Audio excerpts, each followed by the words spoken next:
Hello travelers, Boardman21 here, and today's build is going to revolve around the Boardman's set, which I'll be running on the Shaman.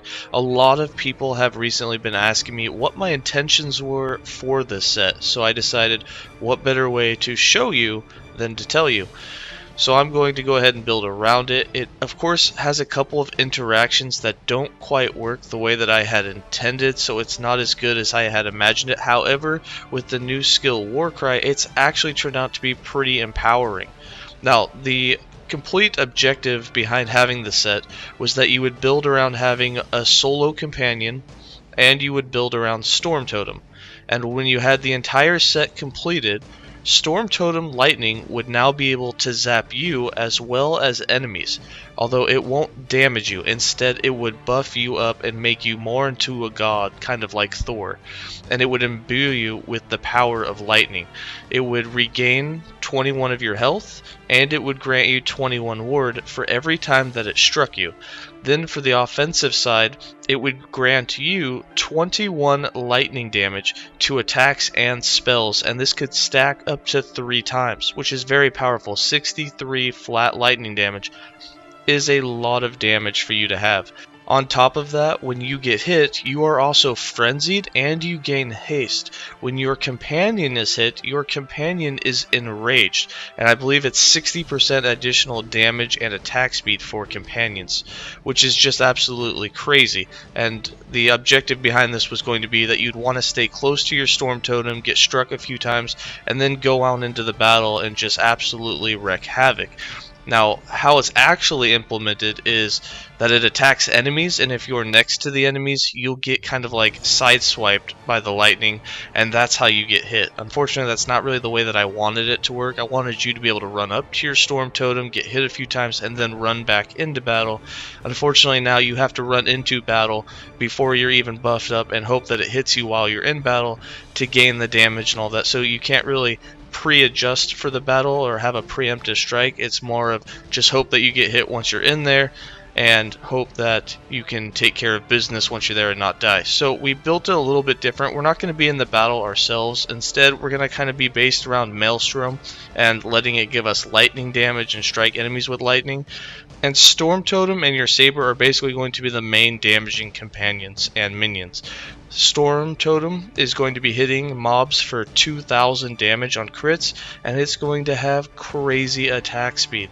And then you'll have the Saber, who's doing pretty good damage, hitting for between 500 and 1,000 damage, and he'll have his double swipe, and he has really good survivability.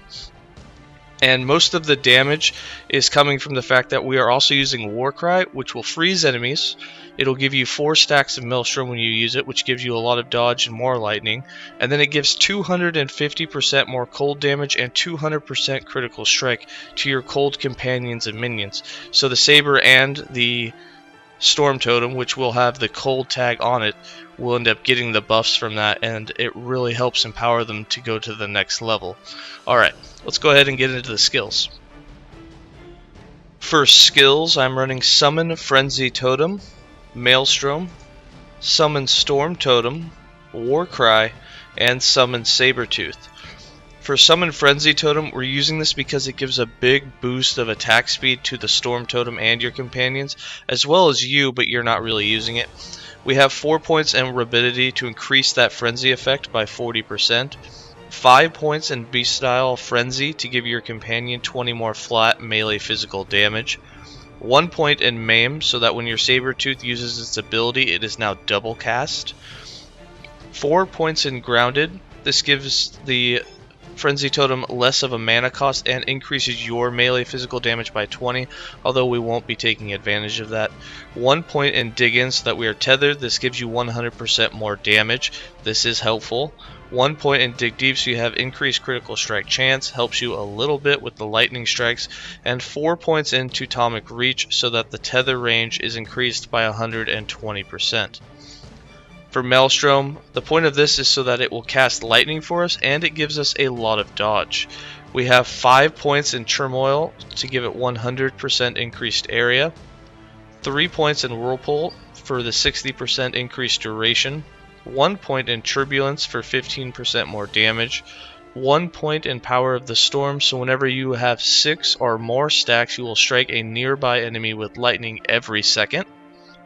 3 points in Energized gives you 3 additional targets, so you can now hit 4 targets. I also believe I was seeing it hit the same target 4 times. If there's only 1 target available, it will do this every second. 3 points in Sleet-Footed so that you gain 45 dodge flat rating per stack of Maelstrom that you have. And 4 points in the Calm for 60% mana efficiency to make it cheap enough to where you can spam it quite a few times. For Summon Storm Totem, this will be our main damaging skill. Storm Totem is going to be hitting like a rock, and it's going to be casting very, very fast, and that's why you see lightning everywhere. We have 4 points in Lightning Raider to increase its cast speed by 60%. 5 points in Storm's Reach gives it 75% increased area. It can hit everything on your entire screen and even a little bit further. 4 points in Intensity gives it 60% more damage at a 60% increased mana cost, although it's still not too bad at only a mana cost of 17. 3 points in Direct Current gives it an increased base crit chance of 9%.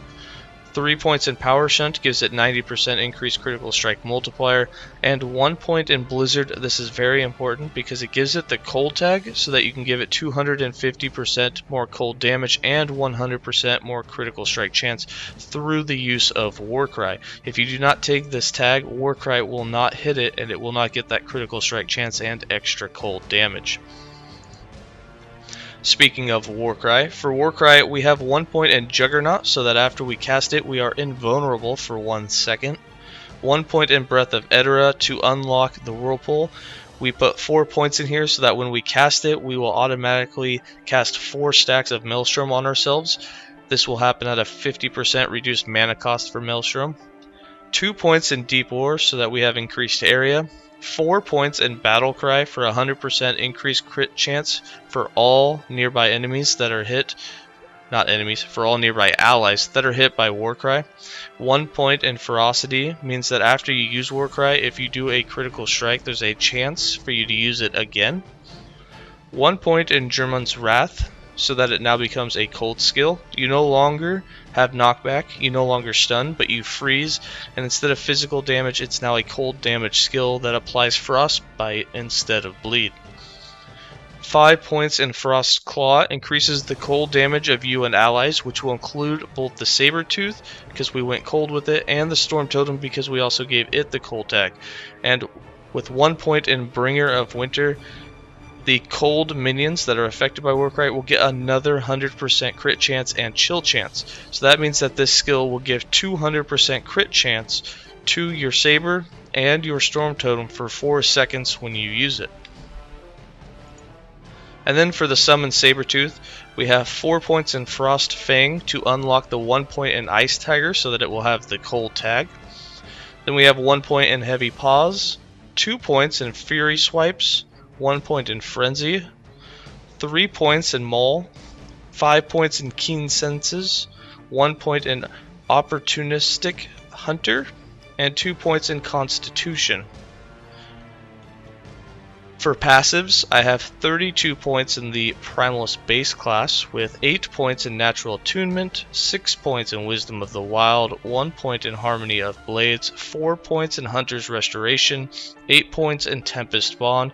Importantly, we have 5 points in Elder Branch, which gives you adaptive spell damage, but it also gives your totem 5 adaptive spell damage, and this is tripled when using an axe, which you will be, so that's a lot of adaptive spell damage. Make sure you get the 5 points in here.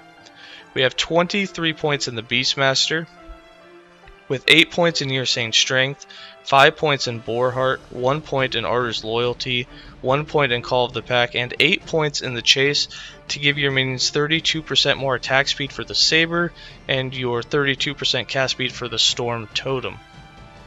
0 points in the Druid and 56 points in the Mastered Shaman, with 8 points in Shamanic Infusion, 1 point in Ligonian Wrath, 1 point in Silent Protector, 8 points in Fate Carver, 5 points in Stormbringer, 5 points in Ancestral Speed. This gives your totem 35% more cast speed, which is huge.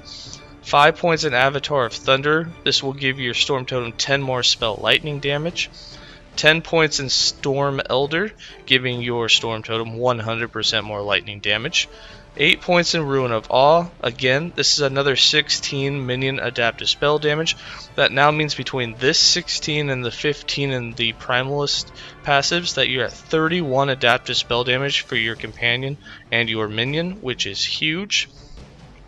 And then 5 points in Protective Circle, so that you gain some physical and elemental resist per active totem, which you'll have 1 or 2 active at all times. For items and idols, there are 2 types of idols that I really enjoy, and that's the ones that increase your totem's critical strike base chance, along with giving you spell damage, and ones that increase the cast speed for totems. So either one of those 2 that you have, they're both going to help its damage. One, obviously, cast speed is going to improve how much DPS a second it has, and the critical strike chance is going to make it strike with critically more often, obviously doing more damage. Then we have the 3-piece set. We have Boardman's Plank, which this is going to give you plus 21 lightning damage to spells and attacks whenever you are hit by lightning from your Storm Totem. This buff lasts for 4 seconds and can stack up to 3 times.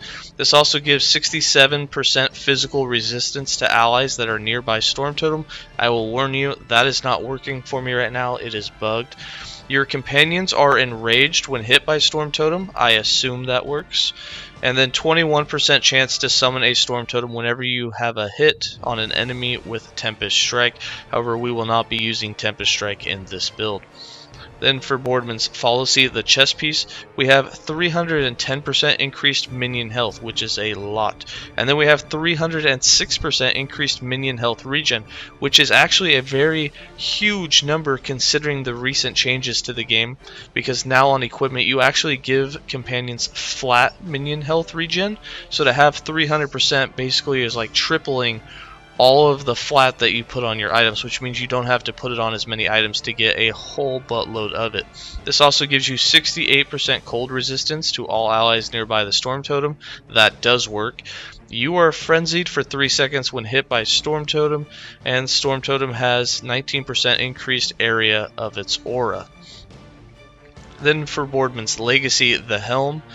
This makes totems take 21% less damage. You get 41% lightning resistance for being around it. You'll gain haste for 3 seconds when you are hit.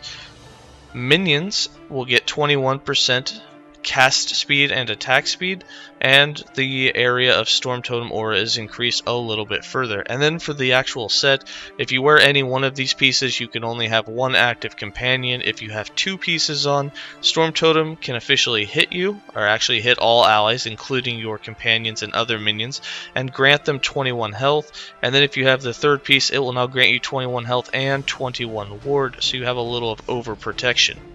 Then for uniques, we are wearing the Tempest Maul in our offhand. This comes with melee and spell lightning damage. It reduces the cost of totems, and it gives you strength and attunement. There's also, every 15 seconds, the ability when you summon a totem to summon 4 storm sprites around the totem, and these things actually do really good damage since we are really spec'd into the adaptive spell damage and minion damage on gear. They actually hit pretty good and they do a lot of attacks, and 4 of them kind of whittle down a lot of mobs. So when you actually summon them and then watch them take on enemies, it's pretty fun to watch.